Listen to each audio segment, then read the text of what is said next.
Hello दोस्तों, कैसे हैं आप लोग। जीएस कैंप में आप सभी का स्वागत है।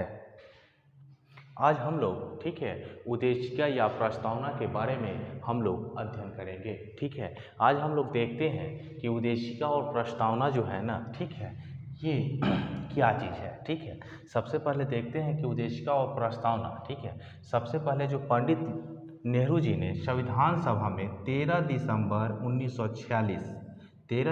1946 को पेश किए। ठीक है, और इसको स्वीकृति जो मिली जी 22 जनवरी 1947 को मिला था। ठीक है, इसको स्वीकृति जो है 22 जनवरी 1947 को मिला था। ठीक है, और ये उद्देशिका अथवा प्रस्तावना जो है ये यूएसए से लिया गया है, यानी कि अमेरिका से लिया गया है, और यह भारत को धर्मनिरपेक्ष राज्य के रूप में वर्णित करता है।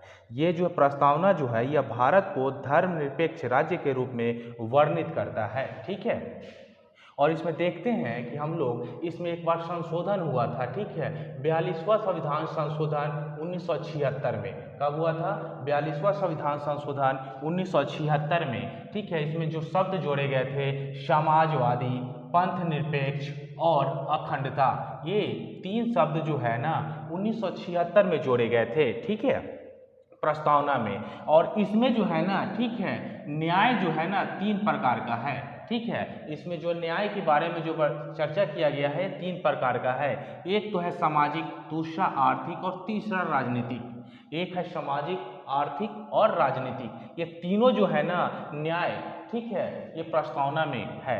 और इसमें 5 प्रकार की स्वतंत्रता के बारे में बताया गया है। 5 प्रकार की स्वतंत्रता कौन सी है? विचार, अभिव्यक्ति, विश्वास, धर्म और उपासना, ये 5 प्रकार की स्वतंत्रता है। ठीक है, और समानता 2 प्रकार का है, प्रतिष्ठा और अवसर। ठीक है, और भारत का उल्लेख जो है ना इसमें 2 बार किया गया है। भारत का उल्लेख जो है इसमें कितना बार किया गया है? 2 बार किया गया है। यह प्रस्तावना जो शुरू होता है हम भारत के लोग से होता है। ठीक है, आपको ये चीज़ जो है ना, ये सारे जो पॉइंट जो है ना आपको ध्यान में रखना है। ठीक है, तो एक बार हम फिर से इसको रिकॉल करते हैं। ठीक है, कि 42वां संविधान संशोधन 1976 के तहत समाजवादी, पंथ निरपेक्ष और अखंडता, ठीक है, ये प्रस्तावना में जोड़ा गया था। और उद्देशिका अथवा प्रस्तावना को सबसे पहले पंडित जवाहरलाल नेहरू ने 13 दिसंबर 1946 ईस्वी में, ठीक है, संविधान सभा में रखे थे। ठीक है, पेश किए थे, और उसको स्वीकृति जो मिला था 22 जनवरी 1947 को। ठीक है, और ये जो प्रस्तावना जो है यूएसए से लिया गया है। ठीक है, और ये जो है ना प्रस्तावना यह भारत को धर्मनिरपेक्ष राज्य के रूप में वर्णित करता है। ठीक है, और इसमें जो प्रस्तावना जब स्टार्ट होता है तो हम भारत के लोग से होता है। ठीक है, और भारत का उल्लेख जो है ना ये इस प्रस्तावना में 2 बार किया गया है, और न्याय का 3 बार, और स्वतंत्रता का 5 बार, और समानता का 2 बार। ठीक है, ये सारे पॉइंट जो है ना एग्जाम के व्यू ऑफ से, ठीक है, काफ़ी इंपॉर्टेंट है, आपको ध्यान में रखना है। ठीक है, और इसमें हम लोग देखते हैं कि किसने क्या कहा था प्रस्तावना के बारे में। ठीक है, तो सबसे पहले यूनियन ऑफ इंडिया बनाम मदन गोपाल 1957। ठीक है, ये मदन गोपाल जो 1957 में इन्होंने कहा कि प्रस्तावना को न्यायालय में परिवर्तित नहीं किया जा सकता। प्रस्तावना को न्यायालय में परिवर्तित नहीं किया जा सकता। ठीक है, आपको ये पॉइंट याद रखना है, अगर पूरा नहीं याद कर पाते हैं तो परिवर्तित नहीं किया जा सकता। कहाँ? तो न्यायालय में। तो ये किस में है? ठीक है, मदन गोपाल, ठीक है, 1957 में। ठीक है, बेरुवादीवाद जो है ना, ठीक है, ये 1960 में आया था। बेरुवादीवाद कब आया था? 1960 में। जहां संविधान की भाषा संदिग्ध हो वहां प्रस्तावना विधिक निर्वाचन में सहायता करती है।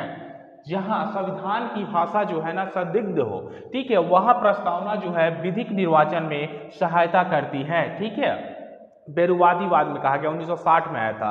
केशवानंद भारतीवाद 1973 में। ठीक है, ये केरल, ठीक है, 1973 में आया था। और प्रस्तावना संविधान का अंग है। इसमें कहा गया केशवानंद भारतीवाद में कि प्रस्तावना जो है, ठीक है, ये संविधान का अंग है। और इसमें दूसरा पॉइंट कहा गया, इसमें विधायिका संशोधन कर सकती है।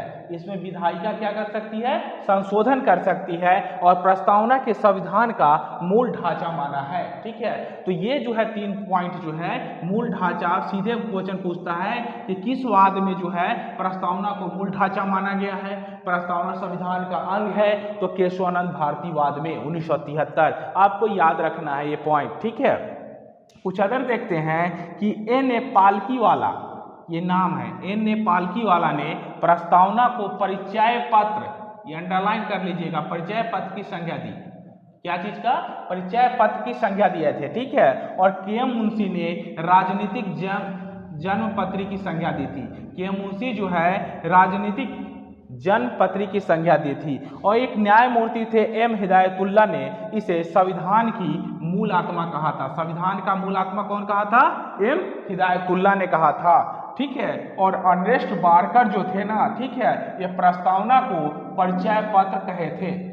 ठीक है, और यहाँ पे जो है ना, ठीक है, ये परिचय पत्र की संज्ञा दिए थे एन ए पालकीवाला, और अर्नेस्ट बारकर जो है प्रस्तावना को परिचय पत्र कहे थे। ठीक है, तो ये सारे जो है ना प्रस्तावना से रिलेटेड कुछ क्वेश्चन है जो हमेशा जो है ना 1-2 क्वेश्चन जो है एग्जाम में पूछा ही गया है। ठीक है, यही 1717 में, ठीक है, 13 दिसंबर 1946 को ये पेश किया कि यही 1717 का मेंस में क्वेश्चन पूछा गया था। ठीक है, तो ये सारे चीज जो है ना आपके एग्जाम व्यू से काफी इंपॉर्टेंट है, इसको देख लीजिएगा। अगर पसंद आता है तो लाइक, शेयर और सब्सक्राइब कीजिएगा। ठीक है, जय हिंद दोस्तों।